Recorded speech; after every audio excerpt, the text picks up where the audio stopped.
Okay, so here's our weekly happiness class at Hyde Park, Central London, Speakers Corner. We do this every week. Do check out our show at bigquestionsanswer.com. Please jump back in. So one of our key figure is showing me around Speakers Corner, the most, let's say, a veteran speaker here, Dust. If we're going to pigeonhole people, he's agnostic, I'm Muslim, but we generally invite all sorts of people with different backgrounds. What's your background if you want to pigeonhole yourself? Atheist, agnostic. You've got lots of different things. Fantastic, right? Yeah, you can be capitalist, communist, who knows what else, but at least that stuff, right? Okay, and the whole point is, it's going to be really different to what the rest of the stuff we see at Speakers Corner, which is a bunch of people fighting and going crazy, right? Okay, it's not really intellectual, most of the other stuff. Okay, so what do we do in these happiness classes?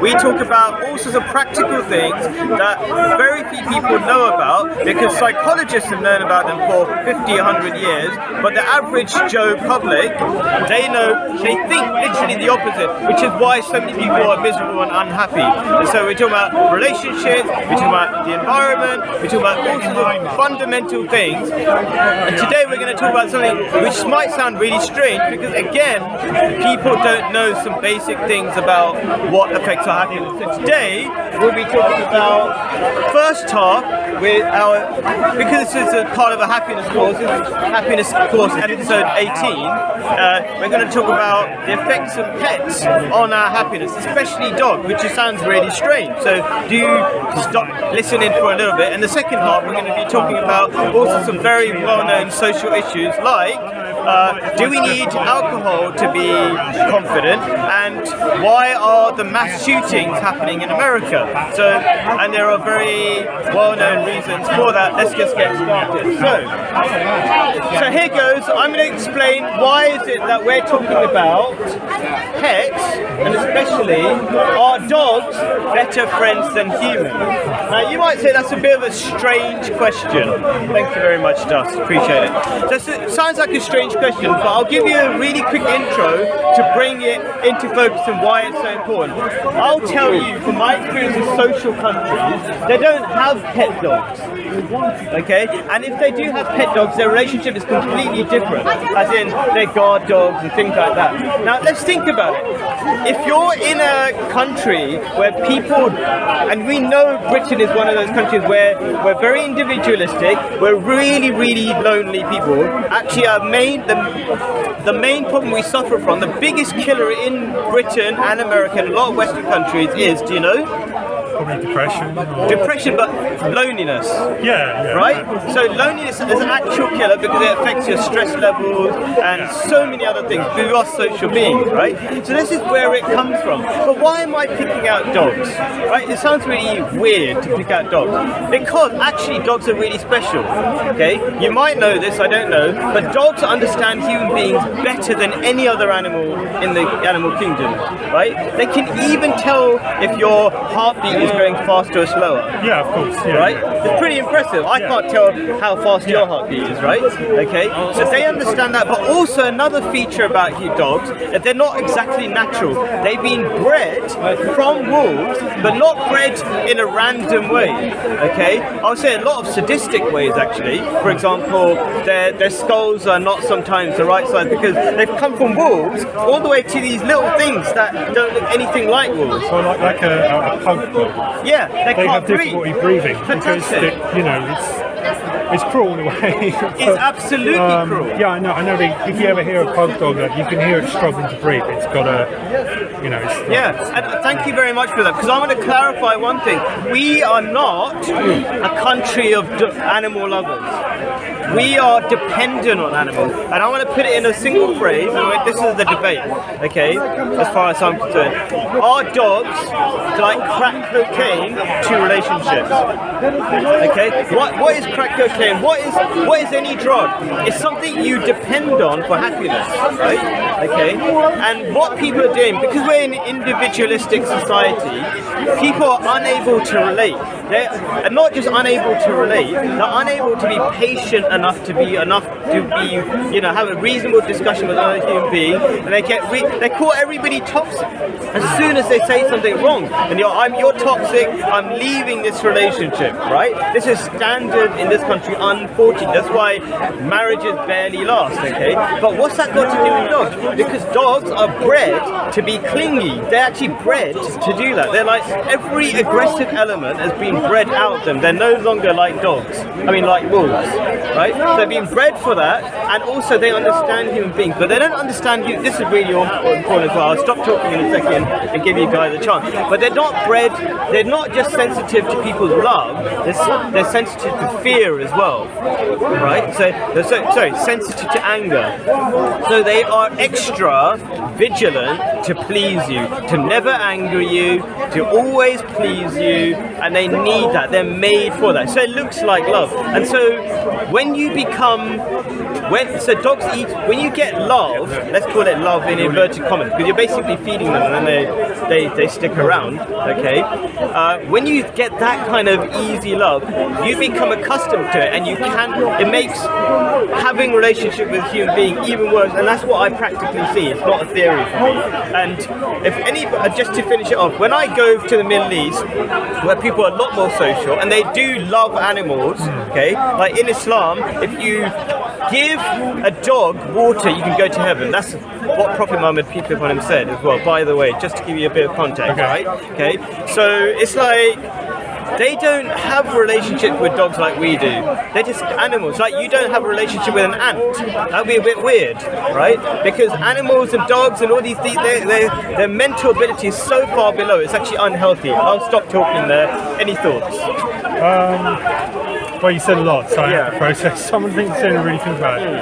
I can only think, I've got a dog, so I'm using him, I'm thinking of him when you say all this stuff. Sure. I don't think everything about a dog related to a wolf as an animal has been bred out.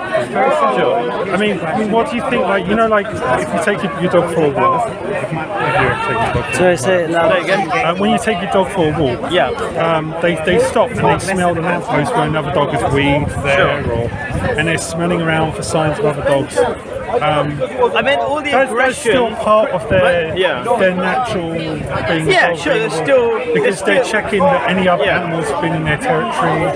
I mean, all the aggression and anti-connection with human beings. They're bred to be stuck with human beings. They don't get to. Just to give you more of a sense of what I mean by that, we use dogs as slaves. In the Middle East, it's considered cruel to put a collar or a leash on a dog or any animal.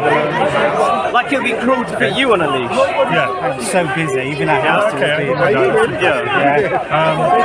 I know, I was just thinking of my coming out, I'm always thinking, when you go to stroke a dog, it's cautious, and it's cautious and sniff a hand to see, I don't know if they can sense whether you're a friend, simulations, you're coming across as harmful to their owner, who they're naturally going to probably try and protect, because that's their owner, that's the head of their house. I suppose they need to be cautious, because look how weak they are, a lot of them, compared to a wolf, which would be like, their back would be about that high. Yeah. Right? It wouldn't, if a wolf wouldn't be cautious, it'd be like, just bite your hand off. Yeah. Right? Well, an article came up on Facebook, and it was a little post about Native Americans, and they used to have wolves as pets, and also they were working animals as well, but they didn't keep them collared or anything like that, which is kind of interesting. Perfect. I want to say one more in touch with nature. I want to clarify kind of the relationship. So I base this on psychology, statistics, and things like that. And I'll throw in some statistics in a second, but I also base it on spirituality. So in Islam, we love animals. Treating animals nicely gets you to heaven, by the way. But it's all about the subtleties, and human beings are affected by subtleties. Okay, we're a very high-tech robot, let's say, right? We have very subtle switches, as it were. As you do, with anything high tech. So the subtlety is that you just don't have them within the living quarters of the house. So, but we do allow them outside, and they can go, like you said, like the Native American said. When I've had loads of pet dogs in the Middle East, I lived in the Middle East, right? And they would go and meet their friends overnight, and then come back because they were really good at doing their guard duty job. And they weren't like pets. Like they're just like, we just give them food. They totally get the deal that they are pets or guard dogs. They understand the family. Blah blah blah. The point is they're free, and they're free anyway. Your thoughts? I just want to come in from a slightly different angle. Yeah. I think I come from an evolutionary perspective, it's shared amongst us. And the mammals, like dogs, they have the same pack mentality as humans do, protecting the family, working as a group, collective, to gather food so that the offspring can grow and prosper in that environment. So there are similarities due to the evolutionary tracks of the mammal line in the tree. So when a human being has a pet, there are mutual commonalities between the two species of pack mentality, family protection, and what we're witnessing when we examine the relationship between the human being and cats or dogs or that nature is just that evolutionary tree and our strong link in that evolutionary tree. And that, so you have most pet owners are loving and caring, and that gets it's not that human beings are projecting their love onto the animal, but actually that animal would, in its own environment with its own species, also have very similar, but obviously very different, but a very similar mentality of protection and looking after and being part of a family. So that's why that relationship can actually function to begin with. And as you were pointing out, breeding highlights certain aspects of the evolutionary track where it means that there is less violent tendencies within a dog. But it's not natural evolution, do you know what I mean? That's the problem. I mean, that is a very good point. And yes, it's human beings having control over their environment and shaping their environment. And like we said, they can't even breathe, a lot of them. Their skulls are the wrong size. Yeah. Just want to make one point on that, actually. Yeah. This is a very good point, that the breeding, because some people don't understand what love is. And this is shown when dog owners buy pug dogs. They think love is, oh, you're cute and lovely, therefore you're mine, no matter the consequences. They're pugs, and those dogs of that very selective breeding is profoundly cruel. So it's interesting how love can manifest itself in your heart, but the actual, when it's projected in the world, can actually be really cruel. So it's also a really good example of how love can not always, but the majority of the time, of course, the majority of the time, love is transmitted as in a caring, growing, and being responsible to other, not only animals, but not only humans, but animals. But pugs is definitely a sign of cruelty. 2 minutes left on that. So, I mean, I said I was going to throw in some stats. So, 92% of, I did a little bit of research on this, 92% of dog owners say that dogs make them feel less lonely, right? So, does that kind of, so what do you feel about that? 92% of dog owners in the UK feel that having a dog makes them feel less lonely. I would say it's true, yeah. Yeah. So, it helps a lot with cats, pets. Right. I suppose that's another interesting point. Why am I focusing on dogs rather than any other animal? Well, dogs are special, like I pointed out, with their special abilities to understand human beings, which makes them more amenable to kind of do what human beings want them to do, right? Now, at the same time, I do like to, sometimes I say something in a, I would say, it may be a bit of a rough way, and I like to tone it down, but I try to bring it out in the beginning by saying, for example, dogs are like crack cocaine to relationships, just to get it into people's minds really quickly what the big deal is. Because most people, because of our culture, there's a lot of things we overlook in our relations. But when you go traveling, you go, hang on a minute, why is not most people got, like, not most people, Actually, in this country, we've got 33% who own dogs, I think, and only 10 years ago it was 22%. So it's rising really quickly, and I think that's related to basically a lack of connection between people directly. And yeah, any thoughts? I think loneliness is a very severe problem, and dogs are, yes, not the solution to loneliness, but they are necessary, are helping regardless of any other thoughts that are applied on that. But there does need to be analysis on loneliness and why so many people are lonely in the society, and maybe that is a question that we should next time. So we don't want to just complain, and basically if you're depending on an animal for not being lonely, it's not very nice of us to say stop doing it because it didn't solve the problem. That's what we're going to talk about next. Just to add something on the dogs, I would say there's positives that dogs maybe have things that they have that humans don't have, or maybe not all humans. So, for example, my dog, if we're going for a walk and someone wants to stroke him, he'll go up tail wagging. So, I don't know, maybe people are far more judgmental than dogs. Dogs are very they can be very friendly. You know, they don't see people in skin tones and ideas. They just see people and that person must be nice to me, so I'll be nice. You know, it's I don't know. Maybe it's something that we don't have because we don't have because we're not social enough, and I 100% agree with you. And this is the next. I'm going to literally follow up exactly what you said. Our problem in society, the social countries, are the ones where they don't talk to only people who agree with them. So we are too tribalistic. We think ourselves as modern, right? But we're way too tribalistic. You have the atheists talking to the atheists, the Muslims talking to the Muslims, and everybody's fighting everybody on the news, right? Okay, we're tribalistic. Okay, but for my little bit of research, the social countries, and this is what I found again in the Middle East, and they say all sorts of funny things that would be shocking in this country. I'll give you an example.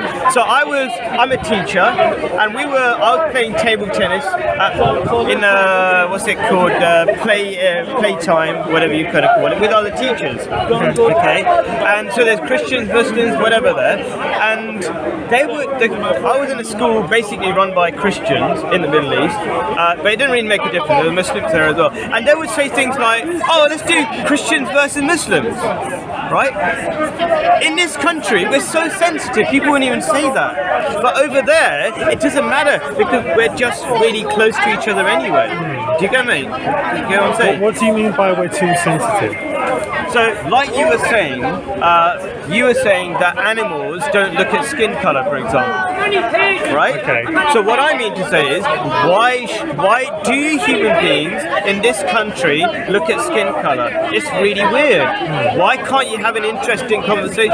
Why do people categorize in all sorts of weird ways? If you're homosexual, are you Muslim? Are you this? Are you that? And then therefore they don't talk to them. Because that's from my research, that people are not talking to people outside their tiny, tiny groups. And therefore they're not learning anything either. They're in a tiny bubble and they're scared of each other. They don't even make eye contact. I mean, how weird is that? Yes. I mean, that's a very accurate and damning of the West and any culture that description applies to. And for me, we've talked about this subject before actually, and it comes down to our education. Children don't hate people for their colour of their skin. They just see another child, or they don't, or religion, by the way. Children of 5 will happily play with a Muslim, Jew or Christian and not go, "Hang on, are you a Christian or a Jew?" Because if you are, I'm playing with my brick toys all by myself. That doesn't happen. So therefore, what does happen is that our schooling system or your community is educating into children hatred and division of people that are different to the standard in that community.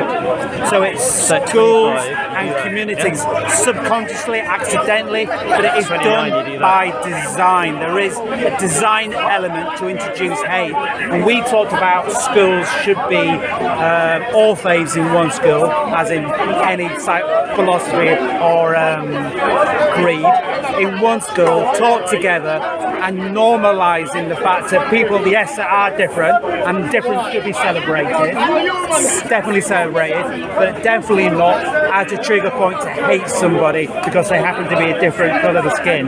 So education, unfortunately, in the West, and I'd imagine other parts of the world as well, is designed to introduce and educate hatred and division. So schools need to be rebuilt to make sure difference is celebrated. Difference should be celebrated. Cool. So I'm going to pick up 2 points because I love that. Although the question is about do dogs, do we keep pets because we're lonely?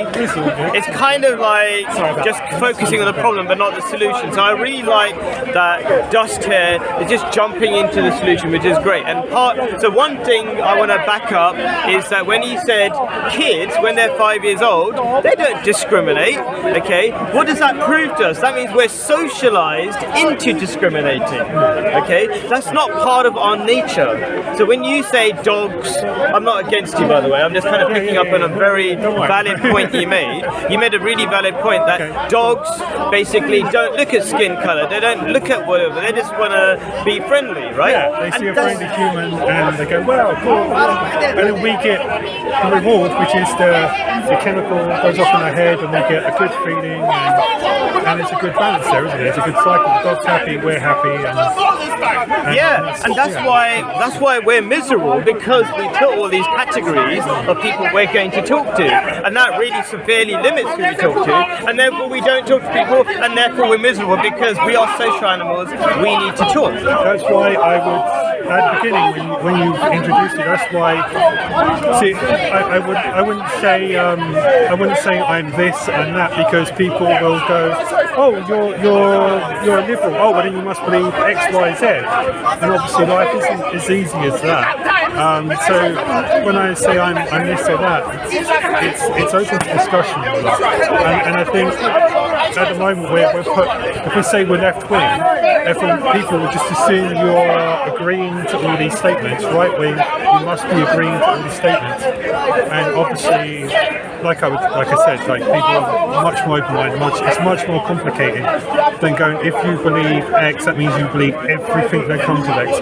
Obviously, it's not as easy as that, and that's why I would be cautious, and maybe that backs up what you're saying there. When you say to me, what am I, what do I, I'm a bit of different things, because life isn't just black and white. I agree. Life is grey. I find it really weird, this whole thing about left wing and right wing. It's like, you can't just be just one or the other. So I'm not left wing or right wing, I'm both. Do you know what I mean? It's really, but why did I do that thing like, oh, what are you, an atheist or whatever? Just, I like to pick that out for a really different reason, which is I like to demonstrate how people supposedly of opposite backgrounds actually really understand each other, like right now. Yeah. But I'm not saying you have to agree. I would, if you disagree with me, I wouldn't mind. It would be an interesting discussion. I might learn something. Right? Yeah. So that's it really. Just be friendly, be nice.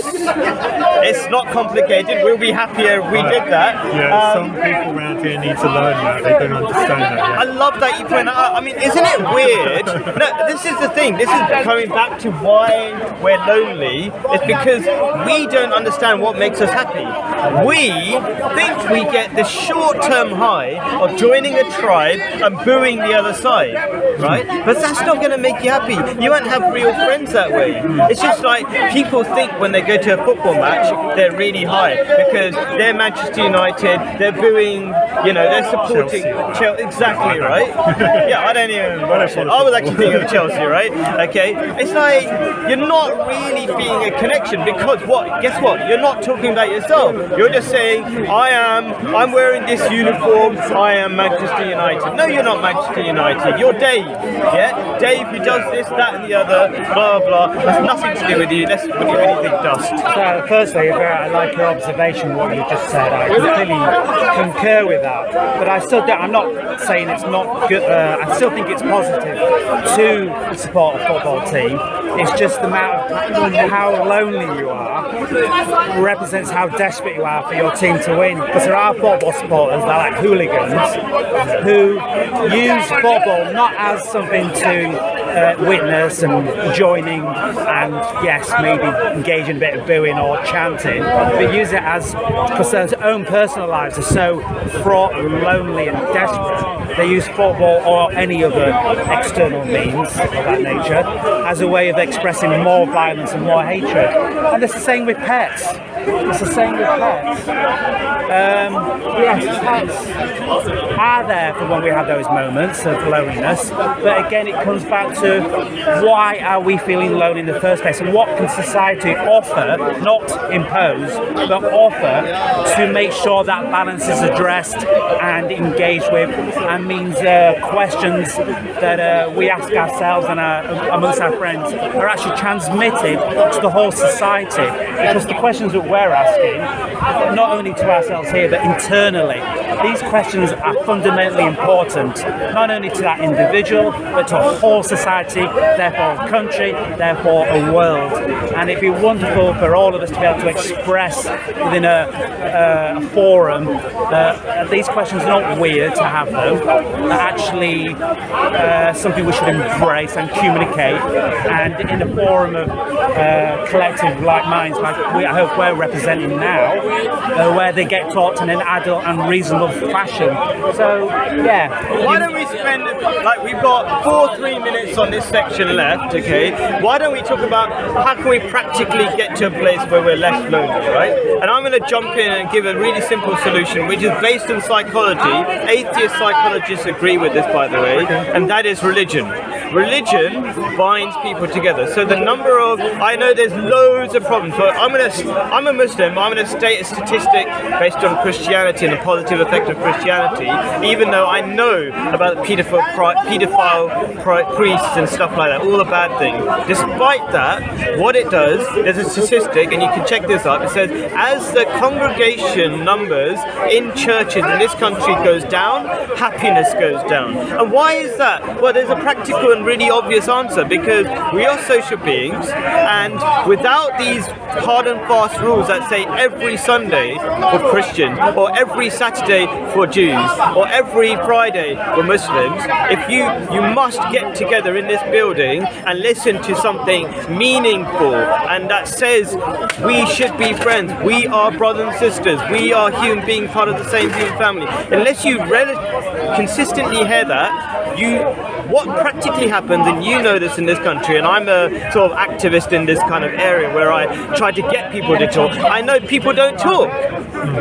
So religion is an incredibly powerful thing, and I would say you would struggle to find an alternative, but let's see what you're going to say. I'm going to disagree with the statement that religion is good.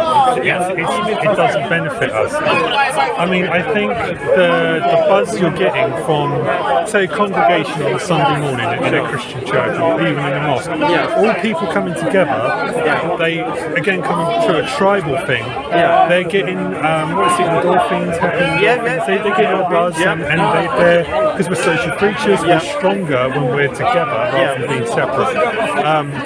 So if people think that religion is doing good because they're all happy in that building, this is psychologists would say that. Then you could say that you're also getting that same buzz from a football stadium. I could get that buzz from watching a band playing in a pub because I love music, coming to music night. I get that exact same buzz. I went to church as a kid, so I understand. So I'm getting the really great buzz. I'm getting exactly what they're getting. The difference is that I'm going out to hurt people or spread horrible messages. I'm not being sold a lie. I'm not being tricked into something. Whereas people go into church and you're getting bad messages come through, and people are led to believe all sorts of things, and they're conned, and people take their money, and you know, you have I think you make a lot of valid points. I know you do get a happy feeling from going to church, or feeling you're a Christian and I'm all here with my Christians, or I'm all here with my Buddhists, or I'm all here with my Manchester United fans, or I'm all here with my Def Leppard fans, or whatever. We don't need church to get that happy feeling. It's about being together that's creating that happy feeling. So you could take churches out and we could still get that level of happiness. So I don't think religion is a good thing. It's necessary for our happiness or well-being. I think it does more to take away from society and from our happiness. It's driving some of those, what you've said before, your left wing, your right wing, your atheist, your theist, your whatever. It's driving people into those tunnels, those pockets. And then you get politicians that come along and go, you're all part of my special group and I can help you guys get more power if you go and hate that group over. I think you're making so many fantastic points. Do you know what I mean? And we've got 30 seconds up. I'm going to spend 30 seconds. I'm going to give you the last 30 seconds. I'm going to say that I agree with a lot of what you're saying. Like Christianity, or Sundays apparently are the most segregated day of the week apparently. Black church versus white churches and stuff like that, right? Okay, there are some major issues, but it's not a dopamine hit like you were saying. That's short term. It's about actually you get to know people in the community, and they do teach you values that are longer lasting than supporting Manchester United. But I agree with a lot of what you're saying. There are a lot of faults. Dust. So I don't think religion does not add to happiness. So I don't dispute that your claim, but linking the claim that less people go into church means that they are not religious is an important fact. I know a lot of religious people that just don't go to church because of the bad experiences they have with the leader in that church. They're still deeply religious, deeply loving of that. They've been driven away by their religious leader in that. I'm not saying all the time, I'm saying that it's more of a complicated nuances that transpiring here. That's just one of them. But the real thing that drives unhappiness is austerity and poverty. That is guaranteed to drive unhappiness and desperation. And unfortunately, austerity always leads to war and genocide. So anybody that is politically allowing austerity or recessions to happen, anything of that nature, are warmongers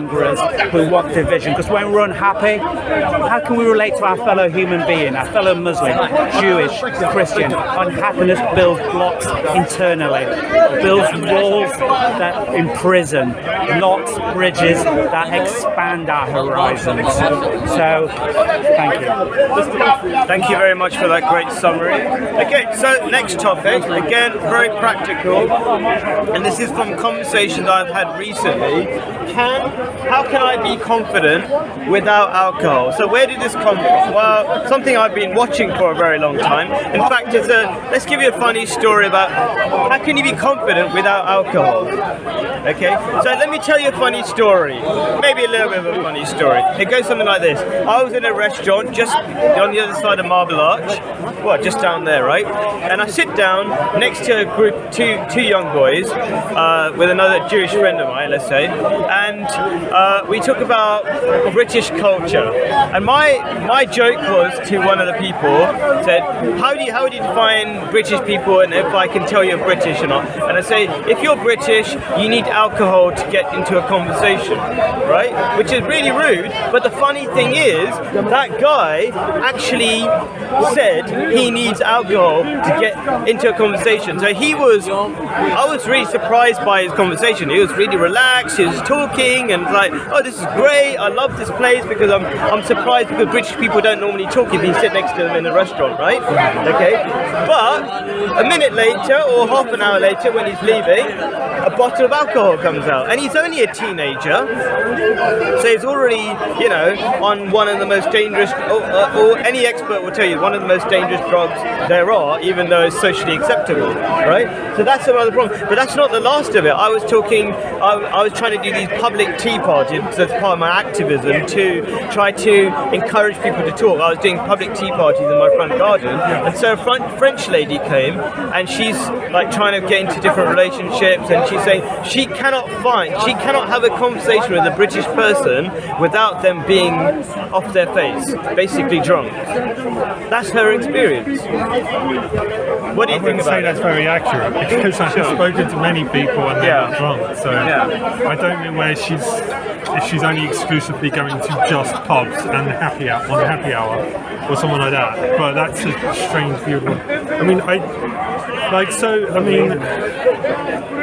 socially, I mean, for me, I was always a quiet person. Like, I wouldn't really open up in a group of strangers. So sitting there having a drink, it can help you. I agree with you. It can help you relax. I mean, you shouldn't be dependent on it just to be able to relax, but it can help. But to try and say everyone's alcoholics or everyone needs to drink, I don't. Wouldn't be completely true.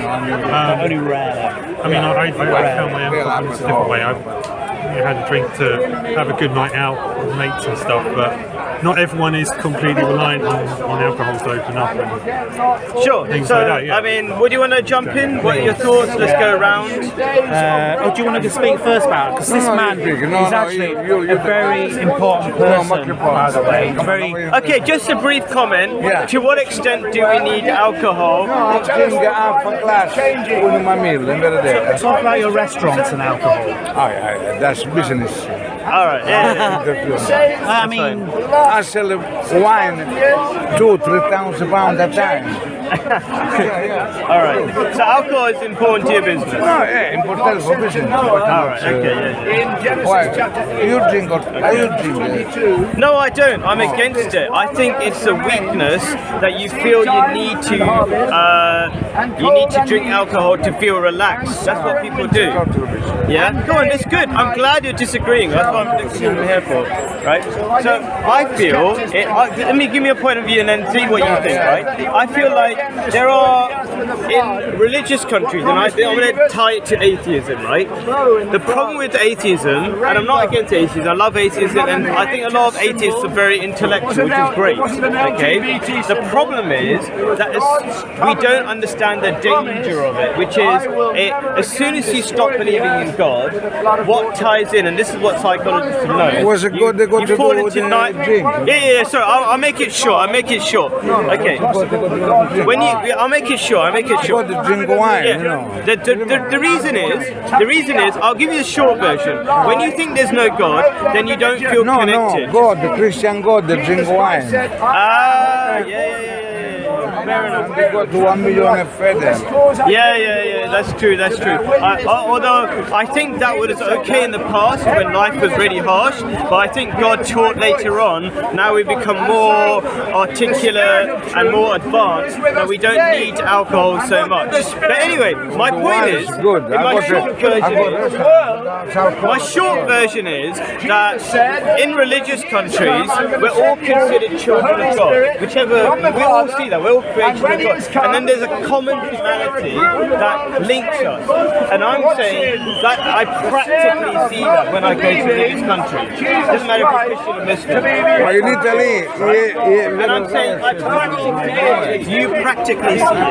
Okay? That in more atheistic countries, and I'm not hating on it, you see that people feel disconnected as if they are strangers and there is no relationship between each other anymore. What are your feelings? What were you saying, sorry? in Italy, people drink wine, but it's very rare to see people drunk, you know?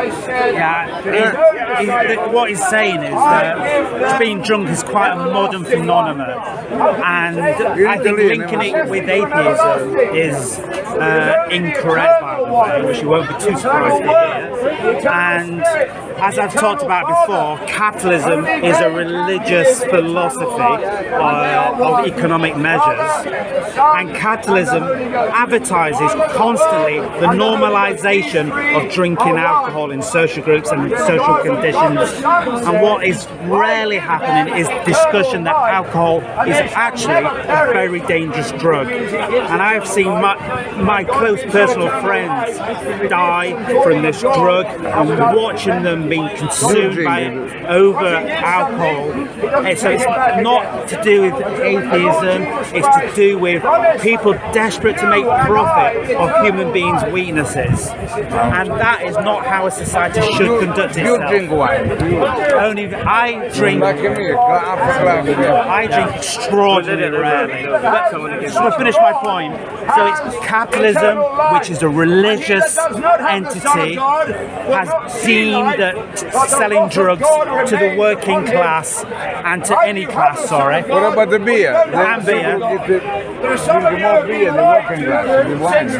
Yeah, this is, and it's advertised that drugs are the solution to your life's problems, rather than what we're doing now, which is talking, learning, listening. This is the solution to life's problems. Thank you very much.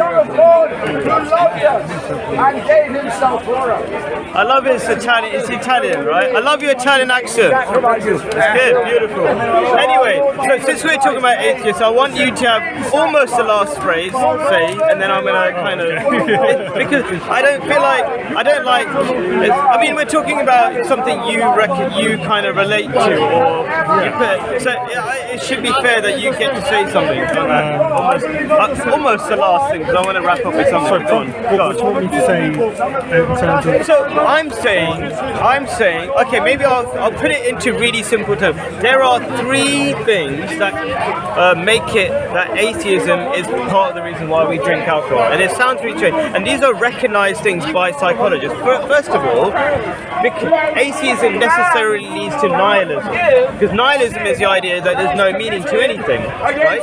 And when there's okay, hang on. So, what atheism means is a lack of belief in a God. That's right, but there are God, consequences of that belief. So, for me, I have no belief in God. Yeah. But it has no effect over how much alcohol I drink or how I treat people. I still know that how to treat people, how to talk to people, how to be a decent person. And it's down to self-control. If I go into a pub and I'm going, oh, I fancy a drink, it's my self-control, and I know that I'm only going to have to and then go. I'm not that dependent on it. Obviously, someone that has heavy alcoholism is far more dependent on it, and obviously they need a lot more help to turn things around. But to say, I mean, even if you were a theist and strongly believe in a God, you can still be a full-blown alcoholic. So I think the atheism is irrelevant. The alcoholism is like having an addiction to something. You can have an addiction to lots of things, some quite rare and quite common. Alcohol, sadly, quite common. Like having an eating disorder, eating too much and not eating enough. But those things are separate to a God. Like, you just have that whether you believe in God or not. So we can take God away from it. Sure. That seems a bit of a distraction. The atheism seems a bit of a distraction. You can have secular societies where people are quite capable of controlling how much they drink. They can choose not to drink. They could choose to drink only at social events, birthdays, weddings. They could have to have a drink every day when they get home from work. That just comes down to people. We have different tolerances and different levels. But sure. I'm saying God is a distraction in that. That's got nothing to do with I'm saying that very practical. So you talked about addiction, which is really fun. I want to try to wind it up. So there's a fantastic TED talk. I love my TED talks. Okay, Johan Hari. He talked about the reality behind addiction, and I think he said something really relevant. And he said addiction isn't just a problem that you have; it's a it's to do with a real problem that exists. What I mean to say is that if there are not situations that bind us together or fulfill our social needs, we need to overcome that with all sorts of addiction. And what I mean to say is, if you believe in God, what comes with that is a set of rules in religion. Religion always has social rules that bind us together. Right. So it helps, yes. And I think they're really useful. I do think some of them are concocted by human beings, and those are the bad ones, okay? But it has, like, between the, let's say, the Abrahamic faiths, just to give you an example, all of them have the same greeting and the same importance of greeting. They say literally the same thing, peace be upon you, and they're supposed to really mean it, and they have to keep doing it to everybody they meet. So these kind of things, are meeting once a week and all these things, these are real things that make a real difference that all psychologists agree on. So I'm just saying there are practical realities. Whatever, there's a lot of practical things, it's not just This question.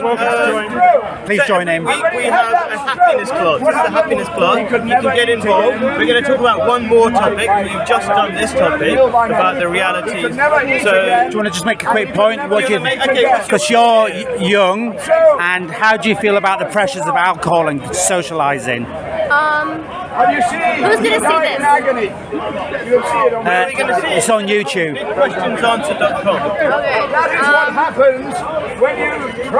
I've seen a lot of my friends struggle with addiction, and I mean it's everywhere, especially in this generation when you're my age, and I've struggled with addiction myself.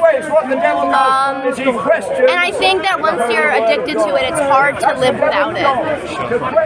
So do everything you can to recover, and stay away from anything that might hurt you, because it's important to stay safe, especially when you're young like me. I've seen my friends in rehab, and I've seen my friends overdose, and it's just a lot. So just stay safe. Can I just say, do you feel like alcohol, which is a drug of course, do you think that's just advertised as not a drug and a normality which should be consumed like cigarettes? Do you think your school, do you think it really adds to understanding drugs? Do you feel that your school helps with understanding drugs and responsibility? School, your education system? Okay, yeah, I think that drug education is fucked up. I think that DARE programs are disgusting and they don't help. I think that harm reduction is so important, and that harm reduction should be used more. Harm reduction saves lives, and without it, almost everyone I know would be absolutely dead. School programs are horrible, and they do not do a proper education. Education and drug education is important for everyone, and most people don't get it. And the fact that they don't is despicable to me. And older people are killing younger people constantly by not providing this education. Wow. People are too scared to provide proper education. I'd like to make a proposal at this point. Yes. I believe in the capitalist system that they make sure that schools do not educate properly over drugs. Absolutely. Because capitalism profits off drugs. They believe profit over people. Capitalism believes in profit over people. And under a capitalist society, they do not care about our well-being. They don't care about our health, about our well-being, about how we do, how we thrive. They care about money, and that's it. And as long as we live under capitalism, we will be treated as commodities. Wow. That's beautiful. Beautiful. Are you regular here? No, I'm not. Can I give you my email? I would absolutely love to test Alright, so we're going to go on to another issue that is affecting schools and young people especially, which is why do we have mass shootings in the USA? Why are they suddenly rising? So if people don't know, I think it was in July 4th on Independence Day, there are like 40 of these events, like people mass shoot. It's like the number of shootings are going through the roof, and the laws have not changed. It's like the gun laws have been the same. What's happening? Okay, and again, you might say, why am I going to say the the same thing, but I'm going to blame it back on atheism again. Sounds really weird, but I think I can see this disconnection between people as a result of, and this is this is something that's psychologically understood, that atheism leads to nihilism. As soon as you stop believing that there's no meaning to life, because that's what you do, that's a default reaction to that. And also, I'm going to say two things. I'm going to say two things, and I'm going to get your point of view, right? Atheism necessarily leads to nihilism because you remove all connection between people and why there's no. Okay, so let me explain. The word nihilism means that there's no pattern, no meaning, no nothing to life. It's all random. So you cannot have meaning or purpose or direction if everything is random and without purpose.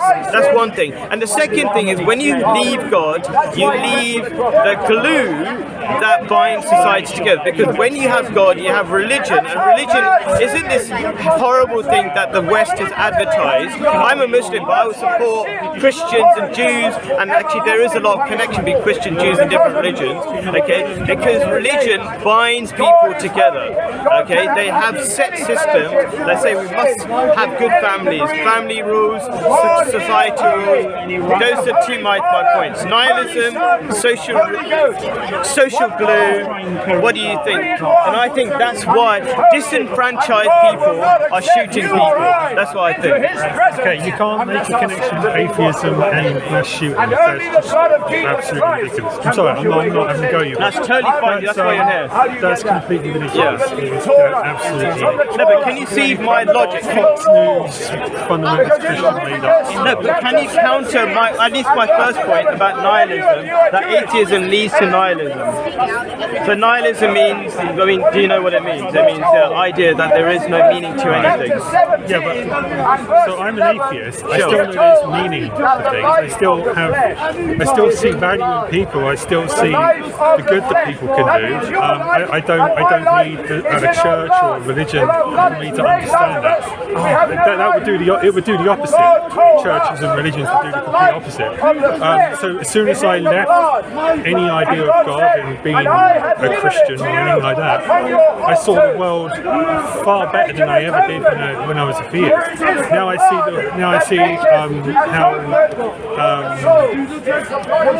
I don't know how difficult life is, how happy people can be without the God being part of it, how successful secular societies can be. I mean, we can do everything good. We don't need a God or a church to be part of any of that. We can get a God to justify us going in and shooting people. We could do that really easy. I couldn't justify it under atheism. Not if I care about other human beings. I mean, I get where your cynicism all comes this stuff from. without God being involved. So trying to say that atheism and mass shooting is what I'm saying is kind of sounding a bit like this guy here who's behind us, and this guy's full of hate and bigotry, and it just sounds like that kind of language to try and say that atheism, lack of God means then I don't care about people, I have no meaning in life. I've got every meaning in life. I love humans, I love music. That gives me purpose, that gives me drive. Knowing that this is the only life I have and I could die tomorrow and that's it. It blows your mind that this little space of time that you occupy in the whole of the universe, and however long the universe may go on for, you've adopted this tiny little speck of space, and if in that little space you get to enjoy as much of life as you possibly can, whatever that is, that's amazing. I don't need God to be any part of that to understand or value life or human beings or what I get to experience, but I value it so much more because I don't believe there's a heaven I'm going to go to or a hell that I'm going to go to. I don't believe there's any second chance. I understand this is the single one chance I've got to try and do something good and leave it a little bit better. If I die tomorrow, I've got to try and make my little space that I occupy a happy space, and I can do all that without ever going to church, without ever reading the Holy Book, without ever praying to anything, I can do that and understand that without any religion being involved. And I can do that as a humanist, atheist, Satanist, any other little box that I can tick. And all those don't involve me having a gun and unleashing it on people and thinking that that's a good thing. I can do, if I get a God and I get brainwashed, then I can be definitely under that idea suddenly defend who I'm shooting because I'm doing it because I'm doing it because the holy guy said you should do that and I'm part of your group. But as an atheist, I can't justify it. As a Satanist, I can't justify it. So therefore I don't. Cool. So, I think you make a really strong I argument. understand where I'm coming from. Yeah. Sorry, I got a bit passionate there, but that's exactly why it would be rubbish if I made a point of view and I didn't have a strong anti-argument, because then it wouldn't be anything worthwhile. Like I could just get away with saying anything as a point, right?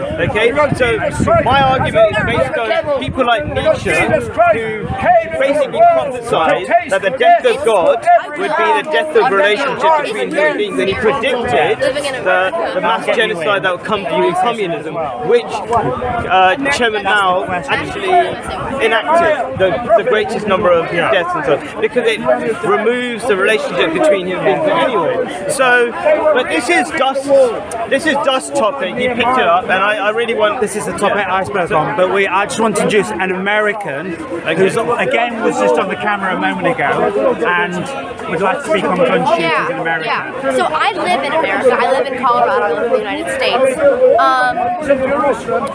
Every day, every week, every month, there's a shooting. It's constant. It's repetitive. It happens all the time. Guns are, I would say at this point, given to people. Guns are everywhere. I've got a question for you. I'm really interested in what you're going to say, right? So the gun laws have been the same for a long time, right? Yes. Why are there so many more mass shootings? So in the 4th of July, they had about 40 of them, which is the most ever, right? Why are they increasing so much? I'm going to give you a short answer, and I'm interested in what you think, right? I think it's because the disconnection and disenfranchisement of people, which means basically people feel left out of society. They don't feel part of society. They don't feel connected. They don't feel like they've got anything to lose, and so they take it out on other people. What are your thoughts? I think there's two things that contribute to these gun shootings. It's one, capitalism. Capitalism, all they care about is profit. It's all about money. So they are going to sell guns. They're going to push out guns. They don't care about human lives. They care about money. So as long as money, as long as they're making money, as long as these corporations like the NRA are constantly getting money and oil and all these goods, they don't care about us. They don't care about children in schools. They don't care about our lives. They care about nothing. The second thing is mental health treatment in America is horrible. The healthcare in America is horrible. The way that my friends, people around me, most people in general at this point, their mental health is at an all-time low. The overall mental health of America is constantly decreasing. And, you know, when America and the United States is not helping with like children's mental health, these kids are going to go insane. They're going to go crazy. They're going to hit an all-time low, and they are going to take it out. They're going to do whatever they want because they have nothing to lose. They have nothing to live for. And when there is no therapy, there's nothing for them. Rehab is not accessible. Therapy is not accessible. When that's not out there for people, they turn to guns, which are easy to get at 16, 17, 18 years old. They turn to guns and they kill. And they're so lost because no one is there to help them. They've never had anyone there to help them. And so when you have that mix of capitalism and horrible, horrible healthcare, your children of this generation are. Thank you. Can everybody drag towards this thing? Thank you very much. This is our little thing that reminds us what we're talking about. So mass shootings in USA. Check out bigquestionsanswer.com. You'll be on it. This is Dust brought this topic up different. This is the questions I brought up, and I'd just like to add to this. Sorry, what's your name again? Mira. I'd just like to add to her analysis, which is that America is fundamentally a Christian society, is not an atheist society, and the American Christian, I'm not saying all Christians, I'm just saying the leadership, by the way, the leadership of Christians in America have decided violently violence is the best way to deal with any problem in life. And therefore, what they've done is, you brought up the NRA, which spends £280 million last year on lobbying the government to make sure no laws exist. 280 million, and that money doesn't magically appear into their accounts. It appears because they appeal to the Christian base, and they use fear of communism or Muslims or fear-mongering to stoke up the selling of guns. This is capitalism. It's always been capitalism. It's not always been capitalism, but in the modern era has been capitalism. And as I said, this means that people are incentivized to create more distrust and violence because it pays money. Because each time we have a mass shooting in a school or in society as a whole, in America as a whole, guess what? Their shares go up.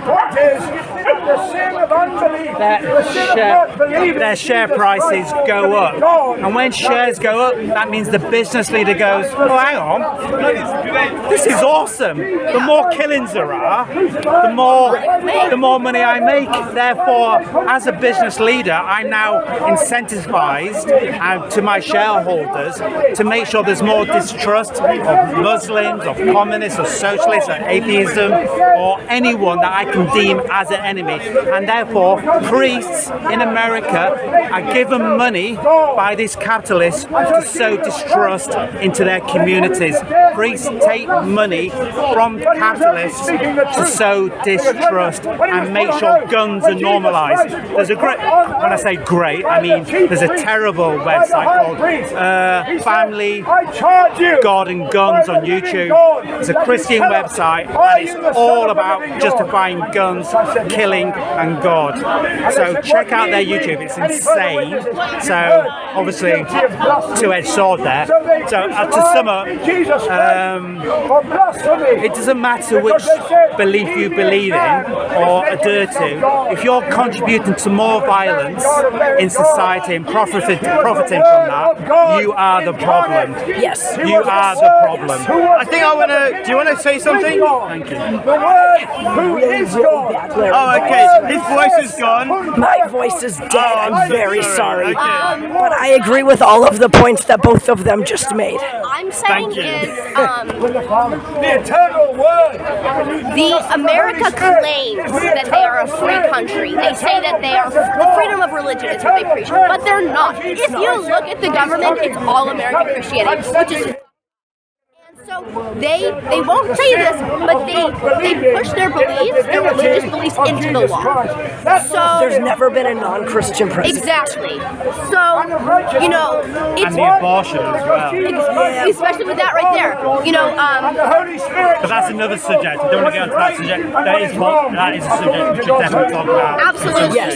And so, but what the government does, or what these lobbyist corporations do, they'll be like, oh yeah, if you guys don't go out and buy guns right now, then you guys are going to be communists. We're going to be taken over by communism. Which honestly, I wouldn't have a problem with that, but that's a whole different topic. And so then, everyone's, oh my gosh, we're going to be taken over. The world's ending. We have to go buy guns. And these corporations, they make money. They thrive off of fear. They thrive off of your fear. They want you to suffer because they get money from that, and all they care about is money. And it's that the laws that are made are all about money. If you have money and you don't pay, if you pay these politicians. Oh, I'm so sorry. If you pay these politicians, then to not make laws, they will listen to you. The reason that gun laws aren't passed is because the NRA is rich. They are rich. They have so much money, and they can make the government do whatever they want, and they do. Everything is based around money. Everything revolves around money. Okay, so I want to wind up. Are you a friend of hers? Do you have a point of view? Okay, cool. So anyway, so I want to wind up. But first of all, thank you so much. That was really interesting and nice to have an American who kind of is in the midst of it all. And I like the fact that she pointed out that a lot of the issues are mental health issues, because yes, there have got absolutely crazy gun laws. Like, thankfully we don't have them. Otherwise, we'd have every other crazy person shooting each other as well. But yeah, actually, you know what? You have the last word today. Go for it. Thank you very much for everything you're doing here. It's remarkable. So mental health. See, interesting thing about terrorism in Western society is if you're a Christian and commit a terrorist act, it's just regarded as somebody with a mental health problem. Well, it's not regarded as it's an actual terrorist act, even though clearly these acts are politically motivated and targeting a particular group, be it Muslims or Jewish people or what they deem to be socialist, which it isn't, by the way. So America Christians, as we were talking about before, is fostering a civil war in the USA and in Europe. They are deliberately doing that. The leadership, this is, not the people. The leadership in America. And when these people commit horrific acts, they just class it, oh, it's just mental health. Even though they're writing manifestos, which is talking about the great, thank you, which is a Christian ideology to justify crusades and other horrific genocides in the West, by the way. So this is important to remember. When Christians commit terrorist acts, it's just classed as a mental health issue, which it probably will be as well. But fundamentally, they're literally writing documents saying what the Christian leadership is dictating to them. So thank you very much for your time. Do we have one more question? I think, well, that's the last question, but I think it's worth pointing out. Do check out bigquestionsanswer.com, and there's a lot of, I actually write down answers for them, and I think there's a lot of details that we don't discuss here. Do go to the website bigquestionsanswer.com, and you can see all our other shows and a lot more intellectual debate there. Do comment on the videos, and we're here to debate, and we're very friendly, by the way, so go for it. Thank you very much for your time. Thank you for listening in. Thank you very much. The dust is now settled. Thank you. That's it. Cool. You can.